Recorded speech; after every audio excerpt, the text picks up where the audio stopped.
औज़ुबिल्लाहि मिनश्शैतानिर्रजीम बिस्मिल्लाहिर्रहमानिर्रहीम। यूँ तो पंजाब को औलिया कराम की सरज़मीन कहा जाता है। यहाँ पर हज़रत दाता अली हजवेरी, हज़रत बाबा फरीद शकरगंज, वारिस शाह और पीर बुल्ले शाह जैसी हस्तियों ने जन्म लिया। तो इन हस्तियों में से एक और हस्ती भी है जिसका आज हम तज़किरा करेंगे, वो बाबा गुरु नानक। बाबा गुरु नानक 15 अप्रैल 1469 में ननकाना में पैदा हुए। तो उस वक़्त बाबा गुरु नानक का नाम नानक चंद रखा गया। आपके वालिद का नाम मेहता कल्याण देव था और वो पेशे के एतबार से पटवारी था। बाबा गुरु नानक की वालदा का नाम तृप्ता देवी था और उनके 2 बेटे थे। एक का नाम नानक चंद और बेटी का नाम नानकी था। तो इसके बाद बाबा गुरु नानक की शादी एक नामवर ताजर मोलचंद चूना की बेटी सलखनी से हुई और उसके यहाँ 2 बेटे पैदा हुए। एक का नाम श्री चंद और दूसरे बेटे का नाम लक्ष्मी दास था। बाबा गुरु नानक के इब्तदाई अयाम यानी ज़िंदगी के इब्तदाई अयाम और दूसरी हिस्ट्री को बाबा जी गुरु नानक के एक दोस्त बाला भाई ने महफूज किया है। तो बाला भाई लिखते हैं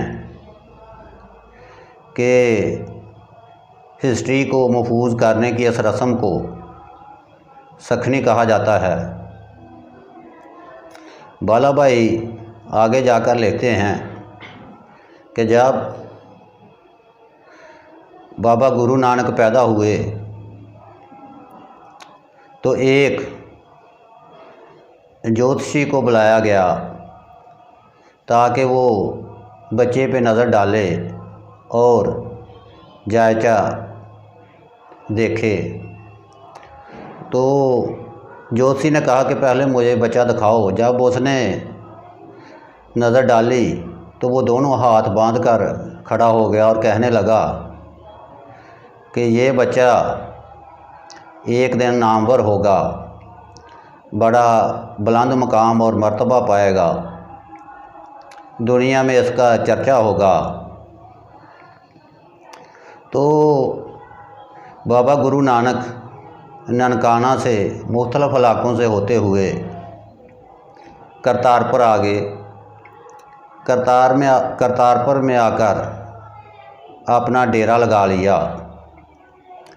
तो उस वक़्त लबना नामी एक शख्स था जो बाबा जी की खिदमत करने लगा। चंद दिनों के बाद वो शख्स अपने गांव गया और अपने बहन भाइयों के साथ सलाह मशवरा किया, मशावरत की और उनसे मुकम्मल तौर पर इजाज़त लेकर फिर करतारपुर आ गया और बाबा जी की खिदमत करने लगा। तो बाबा जी उस शख्स से बहुत प्यार किया करते थे। तो एक दफ़ा बाबा जी जानवरों के लिए चारा लेने के लिए गए। तो बाबा जी के साथ दोनों बेटे थे। उधर बारिश शुरू हो गई तो बच्चे जो थे वो चारा सर पर ना उठाते कि कहीं कपड़े ख़राब ना हो जाएं।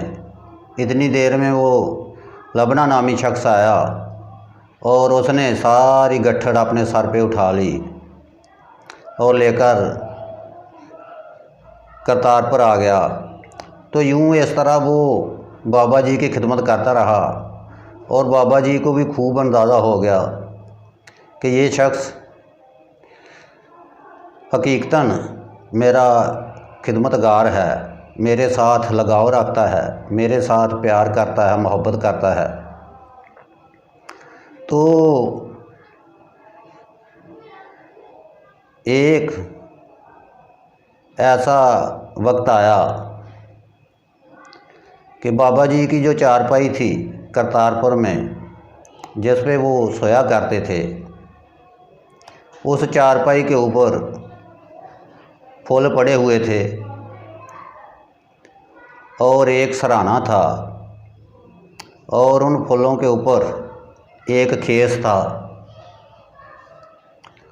तो जब सिखों ने ये सूरत हाल देखी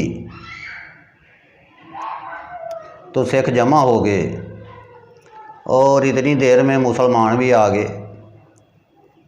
सिखों और मुसलमानों का आपस में झगड़ा होने लगा।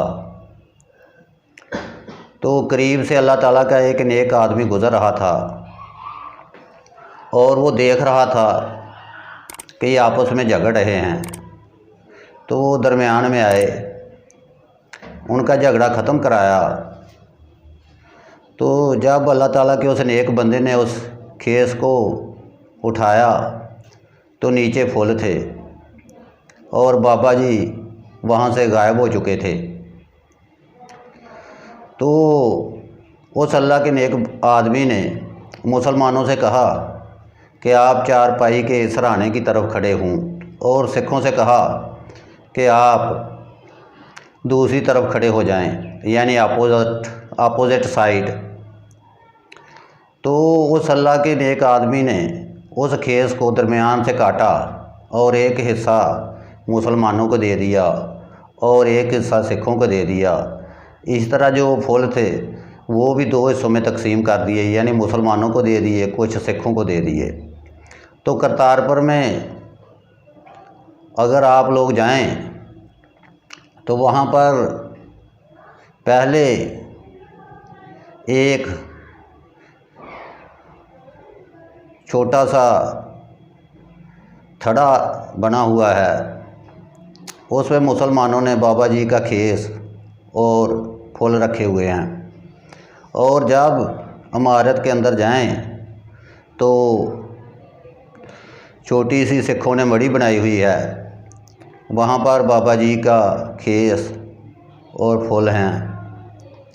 तो ये जो करतारपुर है,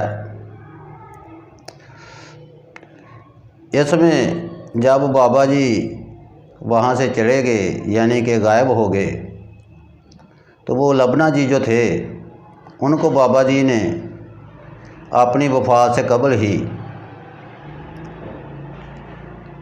दूसरे गुरु का नाम दे दिया। उनका नाम अखंत गुरु रखा गया।